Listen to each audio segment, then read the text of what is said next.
transcends form. So if you're a physicist, if you're a chemist, if you're a veterinarian, if you're a teacher, if you're a doctor, whatever you are, it's possible to live that life as an artist, so long as you're congruent. And by congruent, I don't mean you do what people tell you to do. That's for grades. Grades are important when you're in college because you want to graduate. You don't want to be here when you're 40, right? The grades in the real world are irrelevant. Nobody cares about any of them. In the real world, what they care about is they look at you and they know you and they feel safe with you. Part of my job last night, in an 1,100-seat auditorium with only about 200 more bodies, was to make sure that everybody felt safe. When you have an audience that's small in a big place, they're embarrassed. They feel funny for you. So your first order of business is to make sure that they know that that elephant in the room is okay. You don't care, because I get paid the same whether there's 2 of you or 2,000 of you. So it doesn't much matter to me, except that it's more fun to play for a full house. Am I making sense? I have no idea. As artists, we tell stories. And we have a legacy that goes beyond religion, goes beyond nationality. It goes beyond any of the things that humans use to define and to divide ourselves. We go back to that first caveman who came home from a hunt, and instead of saying, yeah, here's a bison, have a haunch, said, it was getting dark, and I smelled the baby's must on the wind. And I knew that where the baby was, the mother was. So we dug a pit, and we put our spears in the pit. And when the baby wandered into it and impaled itself, the mother heard it screaming, and the mother ran for it. And when the mother ran for it, the mother ran into the pit, and we killed them both, and we brought you back enough food to last a month. That's where we come from. Storytellers, tens of thousands of years, going up through the Greeks. You read your Greek books, Jason and the Argonauts, la la la la. But how many teachers tell you that that green in Egypt was actually the golden fleece? Or that the Greeks thought art was so serious and such an incredible way to spread sedition that attendance at their Olympics, which included their drama, was mandatory for citizens. And if you were not a citizen and you attended, you could be put to death. Because in those drama plays, in those songs, they told their history. And they gave all of their clues, like the Argonauts going to find the golden fleece, which was actually the Greek armies trying to get Egypt. So, as artists, we have this amazing, astonishing legacy. But we also have to live in the modern world. What does that mean? That means that a lot of the time we have to spend our time taking sides over stupid controversies. Or we wind up like Charlie Sheen, not really taking sides for anything but yourself. That's really not a fun way to live, in my book. I was actually in Los Angeles hanging out with Chuck Lorre and Bill Prady on the set of Big Bang Theory when all of that erupted. And it was interesting because if you read about it in People magazine or any of these other magazines, you read that Charlie Sheen is crazy and Chuck Lorre is acerbic and everybody is being mean to each other and there's zillions of dollars involved. Money, I can't even begin to comprehend earning $1 million for an hour's work every week. I can't even go there. Although it certainly wouldn't go up my nose. But what was interesting was watching the people who work with Charlie Sheen on a day-to-day basis when all of this happened, because they were so sad for him.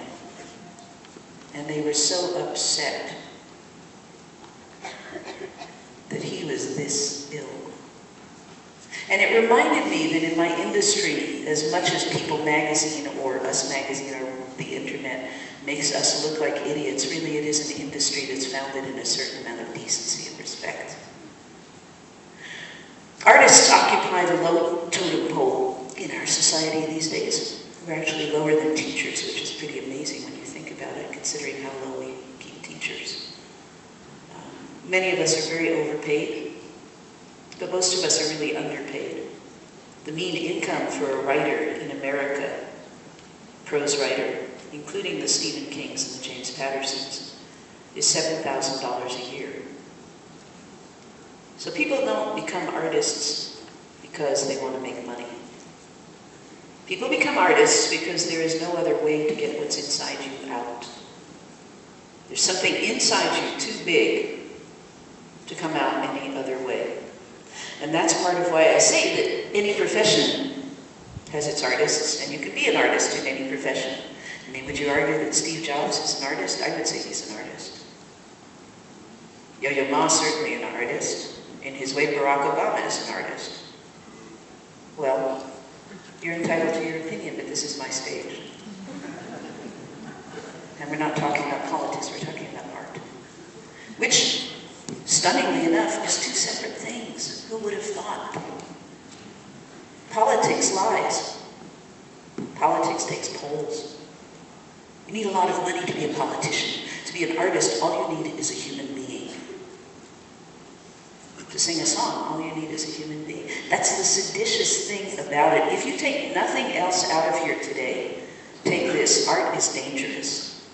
It's supposed to be dangerous. It's not supposed to be comfortable. It's supposed to hurt. It's not supposed to make you happy all the time. It's supposed to challenge you. It's not supposed to be safe. It's supposed to keep things safe. Art is so much bigger than I am that this stage couldn't begin to be filled. Art is so much bigger than politics. Who cares what the politics were 300 years ago, but we've all heard Beethoven. Who cares who was king and who was queen 300 years ago, but we've all heard Mozart. Dead artists, in particular, are very valuable to my industry. Much better to be a dead artist than a live artist nowadays. If I died, I would be worth about 10 times what I'm worth right now. Because being a dead artist has all of these advantages for the business. First of all, the artist doesn't argue with you. They're dead.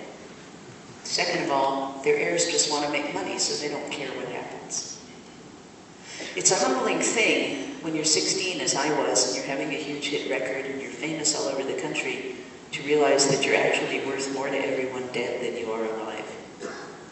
At that point, you start looking at things very differently.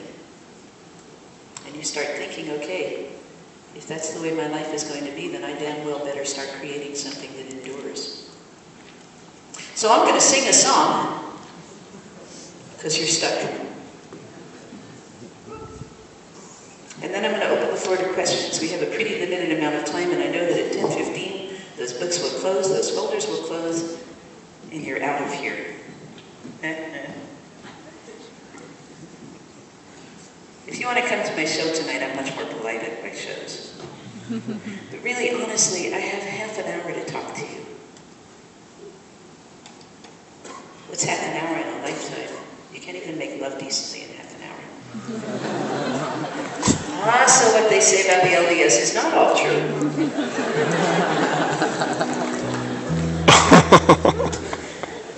I like her. I wrote this song when I was 24 years old. And when I wrote it, I actually took 3 months to decide to sing it on stage because it was so honest and so scary that I didn't think I could do it. I was positive that I was the only person on earth who'd ever felt this way. I really was. Because you don't talk about things that you talk about in this song, not even with your friends. The first 6 months I sang this song on stage, I sang it with my eyes closed. Because I was positive that everybody in the audience would be laughing at me. Nobody was more surprised than me when it became a hit. Nobody is more surprised than me to this day that it still gets airplay, or that Saturday Night Live still talks about it, or that Celine Dion is doing it in her Vegas show. I'm stunned.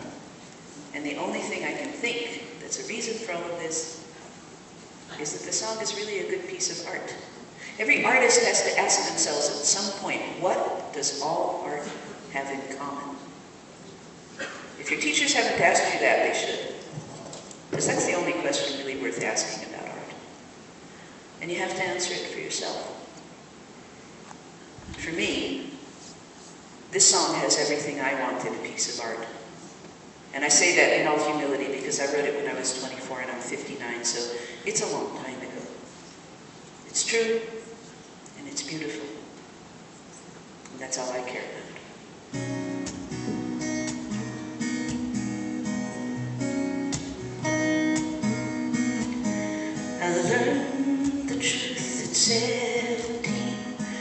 Love was meant for beauty queens, high school girls with clear skate smiles, married young and then retired. The Valentines I never knew, the Friday night charades of youth, were spent on one more beautiful. At 17 I learned the truth. And those of us with ravaged faces, lacking in the social graces, we desperately remained at home, inventing lovers on the phone, who called to say, "Come dance with me," murmured vague obscenities. It isn't all it seems. At 17, a brown-eyed girl in hand-me-downs, whose name I never could pronounce, said, "Pity please the ones who serve, 'cause they only get what they deserve." And the rich relation hometown queen marries into what she needs, with a guarantee of company and haven for the elderly. So remember those who win the game, lose the love they sought to gain, in Devonshire's quality and dubious integrity. Their small town eyes will gape at you in dull surprise. Payment due exceeds accounts received at 17. To those of us who knew the pain of Valentines that never came, those whose names were never called when choosing sides for basketball. It was long ago and far away. The world was younger than today, when dreams were all they gave for free to ugly duckling girls like me. We all play the game, and when we dare, we cheat ourselves at solitaire, inventing lovers on the phone, preventing other lives unknown. They call and say, "Come on, dance with me," murmur vague obscenities at ugly girls like me at 17.